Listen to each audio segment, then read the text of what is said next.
안녕하세요. 저는 금촌에 사는 35살 솔로 직장 여성입니다. 올해는 저한테 정말 많은 일이 일어났던 한 해였어요.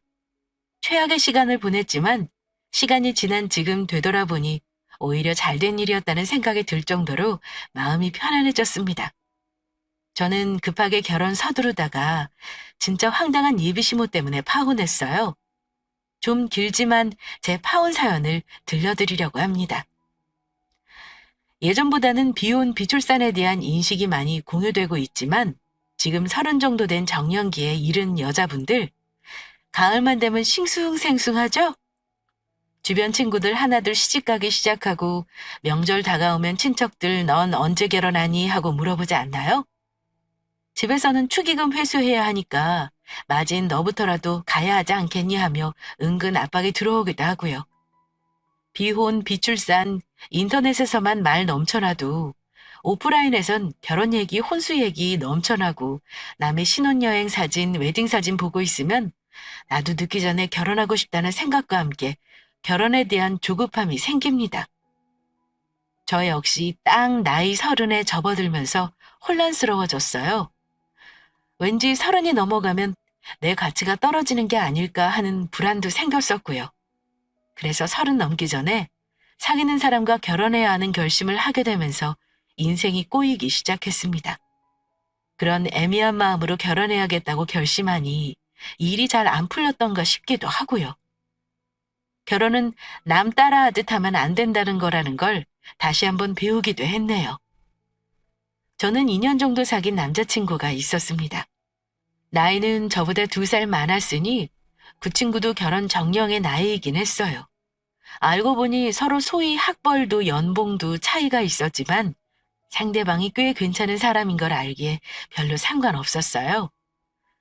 일단 제 직업은 작은 식품회사를 다닙니다. 거기서 경리와 회계를 보고 있어요. 작은 회사지만 인터넷 판매도 하고 백화점으로 납품도 들어가는 제품도 있고요. 직원도 50명이 넘습니다. 남자친구는 금융계열사 계약직 2년 차였고 곧 정규직 전환을 앞두고 있는 상황이었어요. 사실 객관적인 상황만 놓고 말하면 저희 집이 월등히 잘 살아요. 실은 제가 일하는 회사도 저희 아빠가 평생 일궈낸 직장이고요. 부모님이 오빠 결혼할 때 저랑 오빠한테 아파트를 해주시면서 아파트로 국을 끓여 먹던 뭘 하던 알아서 하라고 하시면서 같은 금액의 브랜드집을 해주셨습니다. 이 집은 네 결혼 비용으로 주는 거다. 팔아도 좋고 세를 놔도 좋아. 네가 한번 굴려봐라. 네 재테크 실력 좀 한번 보자. 아빠, 내 실력 알잖아요. 5년 후에 원래 집값보다 3배로 만들어 놓을 테니 두고 봐요. 부모님한테 참 감사한 일이죠. 가난하지 않고 여유 있게 산다는 게요. 어떤 누군가에는 저는 금수저가 맞습니다. 근데 연애할 동안 저희 집 배경에 대해 남자친구에게 자세히 말한 적은 없었어요. 물론 기본적인 사항이나 가정 환경은 알고 있긴 했습니다. 결혼 얘기가 오고 가고 예비 남편은 이미 우리 가족과 친인척에게 인사를 했고요. 그런데 예비 남편을 보고 저희 엄마가 마음에 들지 않는 눈치셨습니다. 선이야, 엄마는 너 지금 만나는 애랑 결혼할 거야? 어? 엄마 그게 무슨 말이야? 나 만나는 사람도 없고 이미 결혼 결심까지 한 사람인데 누구랑 결혼하겠어? 아까 보니 우리 집이랑 차이도 좀 나는 것 같아서 말이야. 엄마 생각에 네가 미치는 결혼 같아 속상해서 그러지. 들어보니 아직 계약직이라며 결혼할 때 얼마 정도 도와주시려는지 상의는 해봤고 엄마 말을 들어보니 저는 결혼하려고만 생각했지 막상 구체적으로 금전적인 부분을 상의한 적이 없다는 걸 깨달았어요. 아, 그러고 보니 그런 건 아직 의논을 안 했네. 양쪽 부모님 인사드리고 이제 상의해봐야지. 혹시 네 남자친구가 너 집 있는 건 알고 있어? 나중에 알게 되긴 하겠지만 네가 처음부터 덜컥 집 해간다는 말은 할 거 없어? 이렇게 재고 따지는 거 네가 싫어하는 거 알지만 엄마도 다 경험한 거라 얘기해주는 거니까 허투루 듣지 말고. 알았어, 엄마. 모은 돈은 한 4천 정도 있다고 듣긴 했어. 상견례 전에 대충 상의해서 말씀드릴게요. 결혼할 때 왜 조건 따지는 줄 알아? 너무 차이가 나면 잡음이 나게 돼 있거든. 엄마가 속물같이 구는 게 아니라 다른 엄마라도 그럴 거야. 예비 사이가 집은 번듯하게 못 해와도 직장이라도 안정된 곳이면 좋겠는데 말이야. 정규직 확정되면 그때 생각해보자.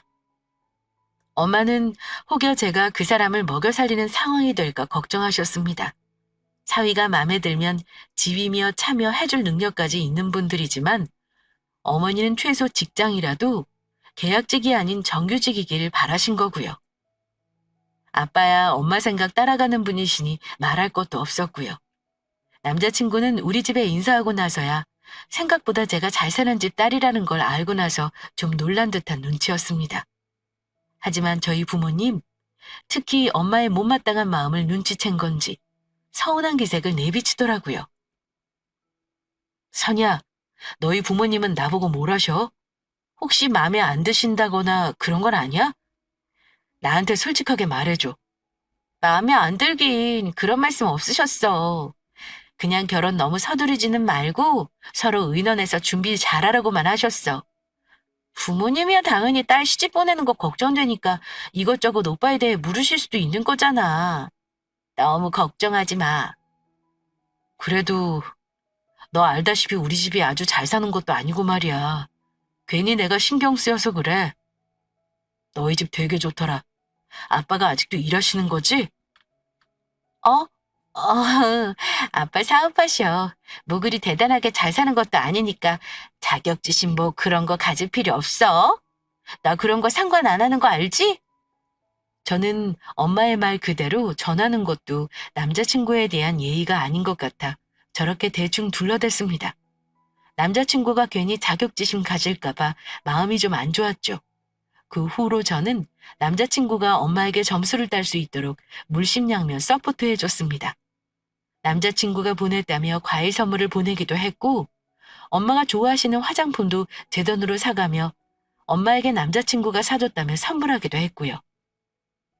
무엇보다 저한테 무지 잘하는 남자라는 걸 어필해서 엄마가 안심할 수 있게 노력 많이 했습니다. 그냥 시간을 가지고 천천히 만나보라는 엄마도 남자친구에 대해 이것저것 물어보기도 하시며 겨우 관심을 가지게 되었죠. 그때는 우리 집 허락만 받으면 나는 상견례든 시댁 첫인사든 당연히 프리패스일 거다 라는 생각을 하고 있었는데요. 그게 제 착각이었었나 봐요. 전혀 생각지도 못한 복병이 기다리고 있었으니까요. 예비시댁에 인사를 앞두고 있던 어느 날이었는데요. 남자친구 전화로 예비시모가 전화를 하셔서는 저를 바꿔달라 한 일이 있었습니다. 엄마가 자기랑 통화하고 싶어 하시는데 그냥 인사만 간단히 드려. 뭐? 아직 인사도 정식으로 안 드렸는데 무슨 말씀들이지? 어색해서 거절하고 싶었지만 이미 걸려온 전화를 끊을 수도 없으니 최대한 밝고 명랑한 톤으로 전화를 받았죠. 안녕하세요, 어머니. 찾아뵙기 전에 전화로 먼저 인사드리네요. 김선이라고 합니다. 그래요. 아가씨 얘기는 많이 들었어요. 우리 아들이 워낙 다정한 성격이라 잘해주지? 우리 집에 오기 전에 내가 몇 가지 좀 물어볼 게 있어서 전화 바꿔달라 했어요. 네, 말씀하세요. 아가씨 생년월일 나한테 문자로 좀 보내요? 그리고 우리 아들 많이 좋아해요? 우리 아들이 아가씨를 더 좋아하는 건지 팔불출짓을 하더라고. 아유, 내 정신 좀 봐. 중요한 건 그게 아니지.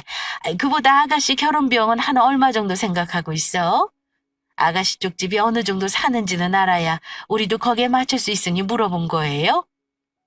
제가 알기로는 남자친구 집 아주 부자도 아니라고 들었는데 뭘 저렇게 여자 쪽을 따지시는지 웃기기도 했는데 그래도 아들 가진 마음에 궁금할 수 있다 생각하고 최대한 예의 바르게 대답해드렸습니다. 우리 아들이 얼굴이 곱상하니 여자들한테 인기가 많거든. 아가씨도 우리 아들만한 남자 어디 가서 못 만날걸? 네, 어머니, 제가 남자친구 하나 잘 뒀다고 주위 지인들이 칭찬이 자자해요. 어머니 만나 뵙고 인사 먼저 드렸어야 하는데 이렇게 전화로 먼저 인사드려서 죄송해요. 조만간에 얼굴 한번 봐요. 우리 빠를수록 좋고. 그럼 조만간 봐요, 아가씨? 통화로 아들을 얼마나 좋아하는지부터 결혼 비용과 우리 집이 중산층인지 아닌지까지 코치코치 캐물으시는데 솔직히 대답하면서 굉장히 불쾌하고 예의 없다고 느꼈던 게 사실입니다. 전화 끊고 나서 남자친구에게 싫은 소리 당연히 할 수밖에 없었죠. 만나서 저렇게 물어보는 것도 무례한 건데 전화로 그러시는 거 내 입장에서 기분 별로 안 좋아. 입장 바꿔놓고 우리 부모님이 오빠한테 그랬어도 기분 나빴을걸? 혹시 오빠 엄마 아들한테 엄청 집착하는 분 아니야? 오빠는 설마 마마보이 같은 거 아니지? 나 그럼 결혼 못해? 하여튼 우리 엄마 극성 알아줘야 해. 기분 나빴다면 미안해. 내가 중간에 끊어버릴 걸 그랬다. 엄마한테 내가 잘 말씀드릴게. 다음에 인사하면 너 불쾌하게 하는 일 없을 거야. 나 마마보이 아니니까 절대 그런 거 걱정하지 말고. 마마보이 아니고 효자 아니야? 그동안 하는 거 보니 엄마한테 쩔쩔매던데? 그 일은 그렇게 넘어갔지만 남자친구가 사과하기도 했고 인사하러 가서는 그런 일 없도록 한다는 말에 그래도 식구들 얼굴은 보고 판단해야겠다 싶어 일단 인사는 하러 갔습니다. 남친네 집은 4식구였는데요. 남자친구 위로 저보다 4살 많은 누나가 하나 더 있었습니다. 아버지는 아파트 관리소장 하시고 어머니는 가정주부셨고요. 대충 사는 걸 둘러보니 아주 못 사는 집은 아니었어요. 30평대 파주에 있는 아파트는 자가라고 들었고요. 그냥 예상대로 평범한 집이었습니다. 하지만 제가 느꼈던 건 그 집 시어머니와 시누이가 결코 평범하지 않다는 거였네요. 일단 시어머니는 말을 좀 함부로 하시는 분이었습니다. 전화로 목소리 들었던 이미지랑 실물이 너무 다르네. 키도 좀 작은 듯 싶고. 늘씬한 며느리 보고 싶었는데 아이고 인물은 우리 규진이가 아깝구나. 보자마자 제 외모 평가를 하시는데 정말 어쩔 줄을 모르겠더라고요. 근데 아가씨 규진이보다 어린 거 맞아? 나 깜짝 놀랐지 뭐야. 연상 데리고 온 줄 알았잖아. 좀 가꿔야지. 요즘 여자들 자기 관리 얼마나 철저한데. 이래서 결혼식장 들어가면 우리 아들이 연상이랑 결혼하는 줄 알겠다고. 네? 저는 무척이나 당황스러웠지만 제가 일이 좀 바빠서 관리가 좀 소홀했네요. 하면서 웃어넘기려 했습니다. 아, 엄마. 처음 보자마자 그런 말을 왜 해요? 제발 엉뚱한 말 좀 하지 말아요. 오늘 이상한 거 물어보지 말고 내가 미리 얘기한 거 그것만 물어보시라고요. 저를 보고 당황한 남자친구 역시 황급히 예비시모의 입을 막았지만 이미 말은 튀어나와 되기에 쏙 박혀버렸죠. 더 황당한 건 옆에 있는 예비시누이의 태도였습니다. 모두가 초면인 그 어렵고 어색한 자리에 도무지 정상적인 행동은 아니었죠. 규진이 네 말 듣고 진짜 대단한 공주님이 우리 집에 오는 줄 알았네. 근데 너 생각보다 눈 낮다. 나보다도 더 나이 들어 보이는데? 솔직히 거기서부터는 저는 이미 화가 나서 밥이고 뭐고 다 때려치우고 집에 가고 싶었습니다. 내 성질대로 하면 100번 그랬겠지만 그래도 우리 부모님 얼굴에 먹칠하면 안 되니까 끝까지 예의 바르게 하고 나오려고 참은 거였고요. 순간 많은 생각이 스쳤지만 저는 일단 오늘은 잘 마무리하자 싶어서 애써 웃음을 잃지 않으려고 애를 썼죠. 이것저것 궁금해하시는 거에 답을 하는데 저한테 직업이랑 월급을 좀 자세히 말해달라 하더라고요. 혹시 지금 다니는 회사가 어디니? 기분 나쁠 수도 있는데 그래도 우리 아들하고 결혼하는데 네가 수입이 얼마 정도 되는지는 물어볼 수 있는 거라고 생각한다. 월급이 얼마 정도 되니? 아, 네. 기호식품이라고 거기서 격리 업무 하고 있고요. 월급은 상여금 없을 때는 280 정도 받습니다. 상여금 있을 땐 더 받고요. 월급이 300이 안 된다는 거니? 우리 아들은 계약직이라도 320을 받는데 그럼 둘이 합쳐 1,000만 원도 못 버는 거구나.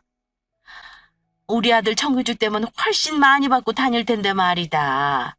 여자는 임신해서 애 낳으면 회사도 관둬야 하는 거잖니. 난 우리 아들이 공무원이나 교사 같은 안정적인 여자랑 결혼하길 바랬는데. 대체 이게 예비 며느리에게 초면에 할 수 있는 말이라고 생각이 되시나요? 남자친구는 황급히 어머니 말을 막으며 저 대신 대답했습니다.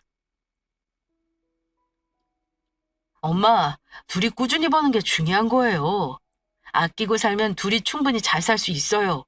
넌 좀 가만히 있어라. 엄마가 지금 며느리 될 사람한테 물어보는데 네가 왜 나서? 제발 곤란한 질문 하지 마시라고요, 엄마. 아이고, 알았다, 알았어. 너 벌써 결혼이라도 한 것처럼 구는구나. 아들이 이러니까 서운하네. 그래, 규진이 넌 좀 가만히 있어. 우리가 네 색시 잡아먹니? 오늘 주인공한테 궁금한 거 물어보는 게 뭐 대수라고 그렇게 안절부절 못해. 예비 시누이는 옆에서 시어머니를 거드는데 그야말로 대놓고 저를 호구로 본 듯 했습니다. 화장품은 어디서 쓰냐, 쇼핑은 어디서 하냐 등등 결혼과는 전혀 상관없는 일들만 잔뜩 물어보더라고요. 그러면서 제 연락처를 따로 물어보며 연락해도 되냐고 묻더군요. 친해지고 싶어서 그러는데 나중에 따로 연락해도 되지? 참, 내가 나이가 많으니까 그냥 말은 놓는다. 네, 그럼요. 말 놓으세요. 이상했던 첫인사 이후에 저는 마음이 많이 심란했습니다. 사실 남자친구한테 속상하고 말하긴 했어요. 다른 남자랑 만나본 적 없어서 잘 몰랐지만 예비 며느리가 인사 가서 저런 말을 듣고 오는 게 정상이 아닌 건 분명했죠. 그런데 남자친구가 저를 달래면서 결혼하면 자기가 중간에서 잘하겠다고 저를 계속 설득했습니다. 저는 워낙 신중한 성격이라 사람을 또 만나는 게 쉽지 않았고 이 사람이랑 결혼 못하면 아예 결혼을 못할 수도 있다는 바보 같은 생각도 들었고요. 무엇보다 그때는 제가 남자친구를 정말 좋아했거든요. 어차피 결혼해도 시댁에 들어가서 살 것도 아니니 그냥 조금 참자 하며 남자친구와 결혼을 준비하기로 마음먹었습니다. 그런데 정말 그 마음먹기가 무섭게 시어머니와 시누이는 기상천외한 방법으로 저를 괴롭히기 시작했습니다. 예비 신우는 툭하면 다짜고짜 전화와서는 올게! 나 피자 먹고 싶은데 우리 집으로 배달 좀 시켜줄래? 아참, 홈쇼핑에 나온 마스크팩 세트 봤어? 그거도 같이 주문해주라. 우리 같이 나눠서 쓰자. 툭하면 뭘 시켜달라 사달라 하는데 짜증났지만 거기까지는 들어줬습니다. 알고 보니 시누이는 이혼하고 친정으로 돌아와 사는 거라고 나중에 들었습니다. 같은 여자기도 하고 짠하기도 했고요. 그런데 어느 날은 시누이가 전화를 해서 이상한 말을 했습니다. 옳게, 내 말 잘 들어. 시집 올 때 예단 말이야. 네, 예단은 갑자기 왜요?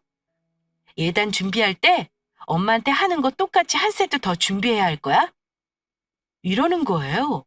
제가 너무 황당해서 무슨 말이냐며 되묻자 사실 규진이랑 나 엄마가 달라. 그렇지만 아빠는 같으니 우리 친엄마 것도 해오라는 소리야. 그게 도리인 거야. 이러는 겁니다. 저는 말문이 막혀 한참을 전화기를 든 채 아무 말도 하지 못했어요. 엄마가 다르다고요? 그럼 어머니가 재혼하신 건가요? 일단 알겠어요. 제가 처음 듣는 이야기라 조금 당황스러운데 일단 오빠랑 이야기해 볼게요. 다음에 통화해요? 하며 전화를 끊고 곧바로 남자친구에게 오늘 저녁에 만나자고 약속을 했죠. 오빠, 어떻게 나한테 그렇게 중요한 이야기를 안 할 수가 있어? 왜 그래? 무슨 이야기? 오빠 누나랑 배다른 남매라며? 오늘 오빠 누나가 전화와서는 아버지가 같으니 자기 친엄마도 어머니라며 어머니 얘기하는 혼수 똑같이 한 세트 더 준비하라더라? 내가 진짜 기가 막혀서 그걸 내가 왜 오빠 누나한테 전해드려야 하는 거야? 미리 말해줬어야지. 얘기 미리 못한 건 정말 미안해. 근데 그렇게 기가 막힐 건 또 뭐 있어? 그럴 수도 있지. 나중에 하려고 했어. 아직 때가 아니라 생각한 것뿐이야. 그리고 누나 친어머니 예단 그건 내가 준비할 테니 너는 신경 쓰지 마. 이러는 거예요. 이게 무슨 상황인지 저에게 한마디 말도 없다가 당연하다는 듯 한 세트 더 준비하겠다는 남자친구의 말에 저는 기가 막혔습니다. 이럴 거면 나 결혼 못해. 결혼 준비하면서 집안 이야기를 다 하지 않은 것도 그렇고 오빠 어머니도 오빠 누나도 나 못마땅해 하는 것 같고 내가 왜 아직 결혼도 안 했는데 오빠 누나 음식 배달값까지 내야 하니? 그러려니 하고 넘어가려고 하는데 오빠까지 이러니 좀 서운하네. 우리 결혼은 좀 더 생각해보자. 저는 남자친구에게 내가 연락할 때까지 당분간 연락하지 말라고 하며 뒤도 안 돌아보고 발길을 돌렸어요. 내가 너무했나 싶은 생각도 들었지만 결혼 전에 시댁 문제는 끝내야겠다 싶었지요. 제가 그만큼 남자친구를 신뢰하고 사랑했기 때문에 시어머니와 시누이가 마음에 들지는 않았지만 어느 정도 거리를 두며 지내면 할 수 있을 거라 생각했고요. 이참에 남자친구가 저에게 더 이상의 비밀을 갖지 않도록 버릇도 고쳐놓을 생각이었습니다. 다음 날부터 제 전화통에는 불이 나더군요. 내가 정말 미안해. 너 없이 못 사는 거 너도 잘 알잖아. 어? 내가 정말 잘할게.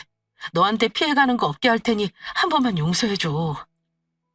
하며 싹싹 빌길래 마지못해 받아들이는 척하며 일주일 만에 화해를 했어요. 그 사람은 어머니랑 누나 이야기를 하며 네가 힘들지 않게 잘할게.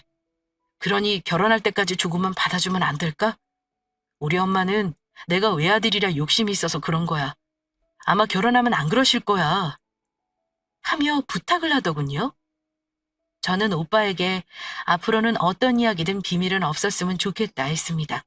그리고 시댁과는 어느 정도 거리를 두고 싶다며 이야기를 했고 남자친구도 흔쾌히 오케이 하더군요. 그런 후 남자친구가 예비시댁에 무슨 이야기를 했는지는 알 수 없지만 한동안 조용했어요. 신우에게도 연락이 오지 않았고요. 예비 시어머니는 전화가 오긴 했지만 시간 될 때 놀러 오라는 말뿐 아무런 요구사항도 없었고요. 그런데 그 약발은 얼마 후에 금방 떨어지더라고요. 그 일이 있고 나서 한 달도 되지 않은 어느 날 예비 시어머니는 같이 백화점을 가자고 연락이 왔습니다. 싸한 느낌이었지만 저도 마침 그 근처 볼 일이 있었기에 알겠다고 하고 약속 시간에 맞춰서 백화점으로 향했습니다. 어머니, 오랜만이에요. 제가 좀 바빠서 통 찾아뵙지를 못했는데 진짜 죄송해요. 오늘 맛있는 거 사드릴게요. 라며 인사말을 건네니 어머니께서 예, 내가 백화점에 밥만 먹으러 왔겠니? 오늘 맘먹고 쇼핑하러 왔으니 너 오늘 나한테 점수 좀 따라. 이러시는 겁니다. 그런데 저 멀리서 낯익은 얼굴이 또 보이더군요. 바로 남자친구의 누나였어요. 게다가 예비 시누이는 화장품 매장에 앉아서 저에게 힘껏 이리 오라고 손짓을 하고 있었습니다. 시어머니의 말도 황당해서 뭐라 대답해야 할지도 모르겠는데 남자친구 누나 얼굴까지 보니 머릿속이 새하얘지더라고요. 저는 얼른 남자친구 누나가 있는 곳으로 발걸음을 옮겼습니다. 그런데 저를 보고 한다는 소리가 올게! 나 다 골랐어. 계산만 하면 돼. 이러는 겁니다. 립스틱, 쿠션, 팩트, 향수를 잔뜩 골라 들고는 저에게 손을 내밀더군요. 그러면서 그냥 카드 줘. 쇼핑 끝나면 돌려줄게. 라고 하는 거예요. 저는 얼떨결에 카드를 꺼내자 뺏어가던 낚아채고는 자기 카드인 것처럼 계산을 하기 시작했습니다. 그날 화장품 매장뿐만 아니라 옷 매장, 가방 매장을 돌며 제 카드로 무려 700만 원이 넘는 돈을 긁었습니다. 그러더니 어머니는 예, 이거 한도가 얼마니? 하며 물으시는 거예요. 저는 그때 정신이 번쩍 들었지만 이미 늦은 때였고 너무 기분이 나빠서 차마 저녁을 얼굴 마주하고 식사할 시간이 없었습니다. 회사에 급한 일이 생겨서 이만 가야 한다고 이야기를 했어요. 그러자 어머니가 제 팔을 붙들고는 이러시는 겁니다. 어머 얘, 너는 여기까지 와서 저녁도 안 사니? 이러시는 겁니다. 저는 더 이상 말도 섞고 싶지 않았어요. 수준 이하인 이 사람들과 무슨 대화를 할까 싶어 지갑에 있던 20만 원을 들이며 한마디 했습니다. 어머니, 백화점에서 쇼핑하시기 부담스러우시면 근처 쇼핑몰을 이용하세요. 저 이렇게 2번 다시는 못 해드리고요. 저 아직 어머니 며느리 아닙니다. 하고 뒤도 돌아보지 않고 백화점을 나왔어요. 이건 아니구나 싶어 그 길로 남자친구를 만나 말했습니다. 오빠 엄마랑 누나가 내 카드로 700만 원이나 쇼핑을 하더라? 며느리가 무슨 호구니? 그리고 나 아직 오빠네 며느리 아니야. 근데 오늘 둘이 작정하고 나왔던데 카드 가져가더니 나는 쳐다도 보지 않더라? 내가 이것도 참고 넘어가야 하는 거야? 오빠, 난 못해. 이건 아닌 것 같아.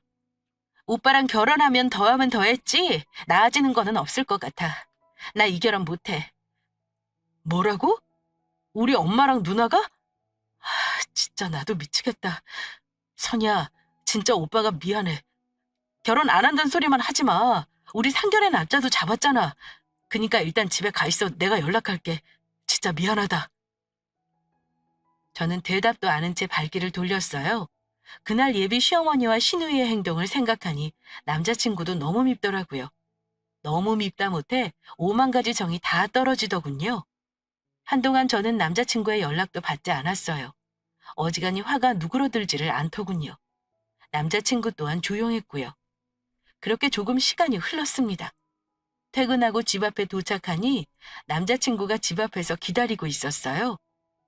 저와 눈이 마주치자 그의 시선은 땅을 향하더군요.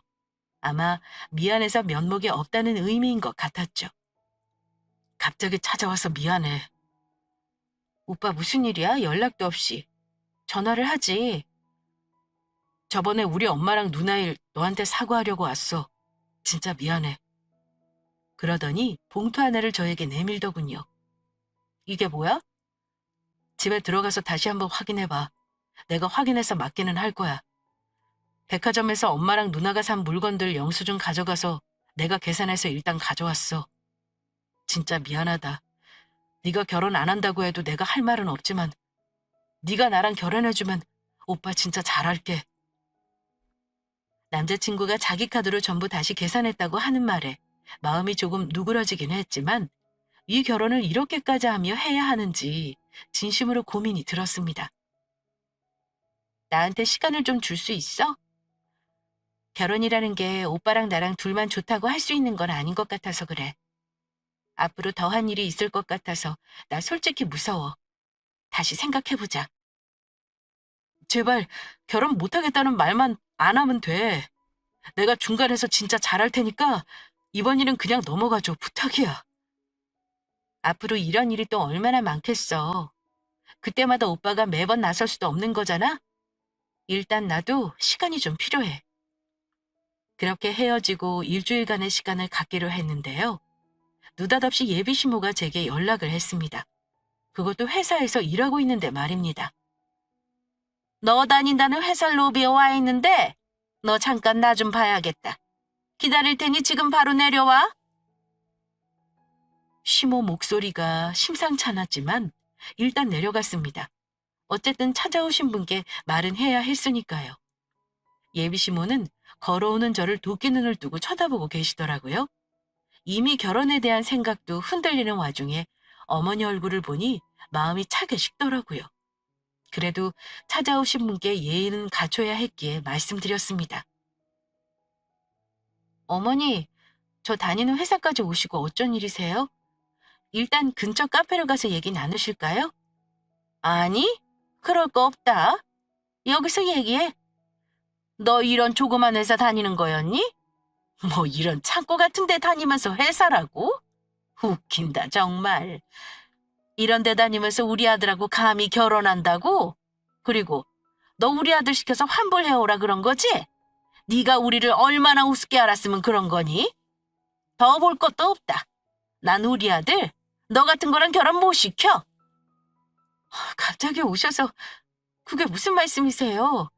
저도 규진 오빠랑 지금 시간을 갖는 중이에요. 시간이고 뭐고 그럴 거 없어. 너 우리 아들 시켜서 백화점에서 산 거 다시 계산하게 했다며. 너 정말 그러는 거 아니다. 네가 얼마나 옆에서 지랄을 했으면 우리 아들이 울면서 너한테 그러지 말라고 하더라. 어차피 결혼할 때 예단비 돌릴 거 그거 좀 미리 쓴 거라 생각하면 되는 거 아니니? 우리 아들한테 꼭 그래야 하겠어? 저런 태도로 나오는 사람에게 무슨 말을 더 하려 싶어 저도 그랬습니다. 아니요, 어머니. 저한테 그런 말씀 하나 없이 그냥 카드 긁으신 거잖아요. 어머니 말대로 할게요. 저도 결혼 안 하려고요. 저도 귀한 대접 받으면서 결혼하고 싶지. 이런 꼴 보면서 저도 결혼하기 싫네요. 어머니 눈에 차는 훌륭한 직업 가진 며느리 얻으세요. 더 할 말 없으면 전 가볼게요. 하고 뒤로 돌아선 순간 제 목이 뒤로 확 꺾이더라고요. 저는 너무 놀라 아악하고 비명을 질렀죠. 예비 시모가 돌아서는 제 머리채를 잡아챈 거였습니다. 이게 무슨 짓이에요? 이거 당장 놔주세요. 아프잖아요. 뭐? 인연이 어디서 우리 집안을 개무시야? 결혼 파투 내더라도 내가 낸다. 네가 뭐가 잘나서 우리 아들을 감히 울려? 하시며 머리채를 흔들고 로비에 있는 경비가 뛰어오고 직원들이 웅성대며 난리가 났습니다. 야 이년아, 니까지게 감히 우리 아들을 넘봐? 네 주제에 넘볼 걸 넘봐야지. 다신 우리 아들 만나지 마. 오늘이 마지막 경고야. 주변에서 직원들이 말리자 예비 시모는 머리채를 잡은 손을 놓더니 자기 아들 넘보지 말라는 말을 한 번 더 하더니 그제야 나가더라고요. 저는 순간적으로 당한 폭력에 대응도 못하고 충격받은 채 그날은 조퇴하고 집으로 돌아와 부모님께 말씀드렸습니다. 엄마, 아빠, 저 이 결혼 안 할게요. 사람 하나 보고 할까 했는데 엄마 말이 맞는 것 같아요. 저 오늘 회사에서 그 사람 엄마한테 머리채까지 잡혔어요. 뭐? 그게 대체 무슨 경우야? 너 그러고도 가만히 있었어? 그런 일 있었으면 아빠한테 바로 말했어야지. 어디 감히 손 한 번 안 대고 키운 내 딸한테 함부로 손을 대? 안 되겠다. 너 당장 앞장서. 그 집구석으로 가야겠다. 얼른 앞장서. 아빠 그럴 거 없어요. 똥이 더러워서 피하는 거지 무서워 피해? 난 괜찮아요. 이제는 내가 알아서 해결할게요. 파혼하면 그만이야. 하지만 아빠는 파혼하더라도 딸 머리채 잡은 건 용서할 수 없다고 물러서지 않으셨습니다. 당장 앞장서라. 그 못돼 먹은 집구석 내가 이번에 아주 버릇을 고쳐놔야겠어. 저도 기왕 일이 된 거 정식으로 파혼 통보하고 인연을 끊어버리는 게 나을 것 같아 아빠와 그 집으로 갔습니다.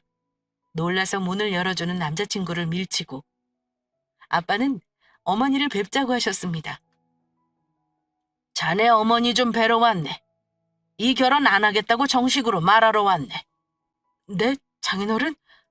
갑자기 그게 무슨 말씀이신지. 지금 선이랑 시간 갖고 있긴 한데 파혼은 금시초문이에요. 금시초문? 자네 어머니가 오늘 우리 딸한테 와서 머리채까지 잡았다는 말 못 들었나? 새파랗게 질려 아무 말 못하는 남자친구 뒤로 어머니가 빼꼼히 얼굴을 비추더니 내가 아까 잘 알아듣게 말했는데 무슨 말을 더 하겠다고 아버지까지 모시고 오니? 규진이 엄마 되시나요? 오늘 있었던 일 우리 딸한테 얘기 들었습니다. 우리 딸 머리채를 잡으셨다고요? 그것 때문에 왔습니다. 파혼하더라도 우리 딸 머리채 잡은 죄값은 치르셔야지요. 말 나온 김에 저도 얘기하죠. 그쪽 따님이 어찌나 버릇이 없는지 제가 버릇 가르치느라 그런 겁니다. 어쩜 어른한테 눈 하나 꼼짝 안 하고 대드나요? 제 딸 교육은 제가 알아서 합니다. 앞으로 연락은 이쪽으로 하시죠. 여기 제 명함입니다. 아빠가 명함을 건네자 어머니는 그걸 받아들고 보시더니 눈이 갑자기 동그래지셨습니다. 아니, 기호식품 대표라고요? 아버님이 선이 다니는 회사 사장님이라는 거예요? 예, 그렇습니다. 무슨 문제라도 있나요? 우리 딸 학벌이 아깝지만 제가 회사를 좀 도와달라 한 거고요. 듣자 하니 규진이도 정규직 전환 때문에 마음고생한다기에 결혼하면 내가 경영도 가르쳐볼까 했었죠. 지금이야 물론 생각이 바뀌었지만요. 그럼 우리는 할 말 다 했으니 이만 가보죠. 아니, 선희 아버님, 잠시만요. 제가 큰 결례를 한 것 같네요. 제가 오늘 선희한테 그런 건 제 잘못입니다. 용서하시고 혼사 얘기는 다시 논의해보시는 걸로 하시지요. 아무리 그래도 자식이 좋다는 걸 부모가 막을 수는 없지 않습니까? 우리 규진이도 선희랑 결혼하기 원하고 선희도 우리 아들을 많이 좋아합니다. 시어머니의 갑작스런 태도 전환을 보고 기가 막혔습니다. 저한테는 보잘것없는 회사 다닌다며 얼씬도 말라더니 아빠가 회사 대표라는 걸 알자마자 저러는 게 너무 가증스러웠고요. 아니요, 어머니. 좋아하는 마음 없어진 지 오래예요. 저는 결혼 안 할 겁니다. 오늘 이후로 다시는 연락하지 말라고 정식으로 말하려고 온 거고요. 저 그만 괴롭히시고 좋은 며느리감 얻으세요. 제가 말하니 남자친구와 심호 얼굴이 사색이 되더라고요. 예, 미안하다. 내가 우리 아들이 아깝다는 생각에 순간 눈이 뒤집혀서 그런 거야. 네가 백화점 물건 우리 아들 카드로 다시 계산하라고 시키지만 않았어도 그런 일 없었을 거야. 마음 풀고 다시 생각해봐라. 너희들은 아무 문제 없었잖니? 그래, 내가 문제다. 다 내가 잘못이야. 그러니까 다시 한번 생각해봐, 응? 너 어디 가서 우리 아들같이 잘난 남자 못 만나. 그러자 아빠는 제 손을 붙드시고는 그대 아들이 잘나긴 뭐가 잘났어요. 다 큰 어른이 결혼할 여자 지키지도 못하고 엄마한테 질질 끌려다닌 못난 남자구만. 선이야, 더 생각해볼 것도 없다. 선이 너 다시는 이 집구석 발들일 생각 마. 다시는 우리 딸 괴롭히지 않길 바랍니다. 고소장 가면 대응이나 잘하시고요. 절대 합의는 없으니 그렇게 아시죠. 선이야, 그만 가자. 네, 아빠. 저는 아빠 손에 이끌려 그 거지 같은 집구석을 나왔습니다. 남자친구는 신발도 안 신고 쫓아나와 싹싹 빌었고요. 선이야, 미안해. 너 정말 이럴 거야? 나를 봐서라도 이러면 안 되지. 결혼은 미루더라도 엄마 고소하는 건 취하해줘. 부탁이야. 우리 결혼 문제는 천천히 생각해보자. 우리 엄마도 저렇게 미안하다 사과하시는데 다시 한번 생각해주면 안 될까? 그러자 아빠가 획 돌아보며 남자친구에게 쏘아붙였습니다. 자네도 그러는 거 아니네. 자네가 정말 중간 역할 잘하는 거면 자네 어머니랑 연을 끊을 생각까지 하고 결혼을 밀어붙였어야지. 나도 더 이상은 우리 딸 마음고생하는 거 원치 않아. 오늘 이후로 다시는 연락하지 말게. 그날 아빠의 도움으로 우리의 지랄 같은 결혼 준비는 막을 내렸습니다. 파혼이라는 거 이혼보다 쉽다더니 진짜 그렇더라고요. 우리의 경우 진행한 게 거의 없어서 금전적으로 손실 본 것도 많이 없었어요. 웨딩 촬영이랑 상견례 장소만 취소했고요. 깔끔하게 헤어지고 싶었지만 남자친구가 계속 연락해서 저를 설득하고 빌긴 했습니다. 예비 시모는 차마 제게 전화는 못하고 문자로 미안하다 사과했고요. 아빠는 화가 많이 나셔서 제가 머리채 잡은 영상 증거로 정말로 고소했습니다. 아빠, 파혼한 걸로 퉁치고 고소는 하지 않는 게 어때요? 그런 소리 하지 마. 그 거지 같은 집구석 이번엔 된통 당해봐야 된다. 또 다른 집 귀한 딸 데려다가 괴롭힐 텐데 그런 일 없어야 하지 않겠니? 넌 걱정하지 마. 아빠가 알아서 할 테니. 그럼 합의금만 받고 끝내는 걸로 해요. 그래도 그 사람 엄마인데 이렇게까지 하고 싶지는 않아요. 나중에 검찰에 기소까지 되었는데 남자친구 쪽에서 합의해달라 사정사정 하더라고요. 아빠가 강경하게 합의는 없다고 했지만 남자친구에 대한 마지막 정으로 제가 용서해주자 했습니다. 그래서 합의금 200 받은 걸로 마무리했어요. 고소권 이후로는 더 이상 연락은 오지 않고요. 이제 완전히 정리가 된 상태입니다. 나중에 소식을 들어보니 안타깝지만 남자친구는 정규직 전환을 못해 일자리를 알아보느라 한동안 백수로 지냈다고 들었어요. 웃기는 얘기지만 저한테 회사에 남는 자리 없냐고 그 집 시누이가 부탁을 했더라고요. 남자친구는 그래도 착한 사람이라 염치라는 게 있어서 저한테 그런 부탁은 안 할 사람이거든요. 얼굴 두꺼운 그 집 시누이니 저한테 파혼하고 나서도 그런 부탁을 할 수 있었던 거고요. 당연히 그런 자리 없다고 다시는 연락하지 말라고 해줬습니다. 저는 파혼하면서 느낀 게 많았어요. 일단 결혼이라는 게 둘만 좋다고 할 수 있는 게 절대 아니라는 것과 그 집 식구들도 내 식구가 될 수 있는지 반드시 봐야 한다는 걸 알았고요. 특히 미혼 여성분들, 시모 자리가 이상하면 절대 결혼을 말리고 싶습니다. 나이 찼다고 급하게 결혼하지 말고 오히려 나랑 잘 지낼 수 있는 상식적인 집안인 거 잘 확인하고 결혼하라고 꼭 말씀드리고 싶네요. 근데 이게 한 번 보고 알 수 있는 건 아니라서요. 그럴 땐 친정 부모님 말을 잘 듣고 결정하는 것도 하나의 방법이 될 수 있으니까요. 꼭 어른들 말을 무시하지 말고 잘 들으시라 하고 싶어요. 제 사연은 여기까지입니다. 긴 사연 들어주셔서 감사합니다.